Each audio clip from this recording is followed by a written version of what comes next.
Zee 24 तास एक पाऊल पुढे। सध्या जो तो वैतागलाय तो खड्ड्यांच्या नावानं प्रत्येक जण खडे फोडतोय। या खड्ड्यांनाही त्यांची बाजू मांडायची। झी मीडियावर एक्सक्लुझिव्ह या खड्ड्यांचं आत्मवृत्त।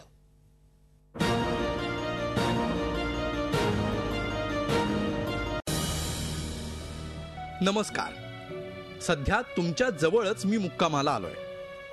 किमान 4 महिने तरी माझा मुक्काम हलण्याची चिन्ह नाहीत। पाऊस आला रे आला की मी तुमच्या भेटीला न चुकता येतो। बऱ्याच वेळा आपल्या भेटीची सुरुवातच शिव्या शापांनी होते। तुम्हा सगळ्यांना माझ्या नावानं बोटं मोडायची सवयच झाली आहे। तुम्ही मला ठेचकाळता, अडखळता किंवा कधी कधी तर माझ्यामुळे तोल जाऊन पडता सुद्धा। आणि मग माझ्यासह माझ्या शेकडो भावंडांना शिव्यांची लाखोली वाहता। पण या सगळ्यामध्ये माझा उदात्त हेतू तुमच्या लक्षातच येत नाही। मी जर रस्त्यावर माझं अस्तित्व दाखवलं नाही तर तुम्ही अडखळणार नाही। मग तुमची हाडं कशी मोडणार आणि डॉक्टरचा बिझनेस चालणार कसा? माझ्यात अडकून तुम्ही पडलात की चिखलानं माखणार। मग चिखलानं माखलेले तुमचे कपडे स्वच्छ करण्यासाठी तमाम डिटर्जंट कंपन्यांमध्ये स्पर्धा सुरू होणार। तुमची गाडी माझ्यामध्ये अडकली की तिचा बिचारीचा एखादा तरी पार्ट मोडतोच। त्यावरच तर गॅरेजवाल्यांचा धंदा चालतो। शिवाय खडी, डांबर, पेवर ब्लॉक्स यांचा धंदा वाढतो। ज्याला तुम्ही शिव्याशाप देता तो माझ्यासारखा खड्डा अख्ख्या अर्थव्यवस्थेला चालना देतो। आणि सगळ्यात महत्त्वाचं म्हणजे माझा ज्यांनी ठेका घेतलाय ते अनेक ठेकेदार, नगरसेवक, महापालिका अधिकारी, लोकप्रतिनिधी या सगळ्यांचे संसार माझ्यामुळेच तर उभे आहेत। मी जर पावसाळ्यात रस्त्यावर यायचंच नाही असं ठरवलं तर नगरसेवकांना छानछोकी कशी मिरवता येणार?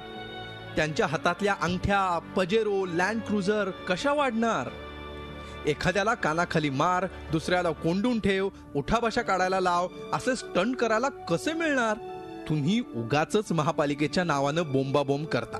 निर्लज्जम सदा सुखी या म्हणीचा खरा अर्थ माहीतच नाही तुम्हाला। दर पावसाळ्यात माझ्यावरून विनाकारण गदारोळ घालता आणि नगरसेवकांना जाब विचारत बसता। तुमची सर्वसामान्य माणसाची बुद्धी फक्त खड्ड्यांच्या नावानं खडे फोडण्याची। त्या मंगळावरच्या आणि चंद्रावरच्या खड्ड्यांचं तुम्हाला केवढं देखवतो। चंद्रावरच्या खड्ड्यांवरचे फोटो किती तन्मयतेनं पाहता, पण तोच फील तुम्हाला मी इथं तुमच्या पृथ्वीवर देतोय तोही फुकटात। त्याचं तुम्हाला कौतुकच नाही। असो, ही माझी छोटीशी कथा। लवकरच मी एका खड्ड्याचे खडे बोल हे माझं आत्मचरित्र प्रसिद्ध करणार आहे आणि त्याचे प्रकाशक आहेत समस्त महापालिका आणि नगरसेवक। हे माझ्या आत्मचरित्राचं नुसतं ट्रेलर होतं।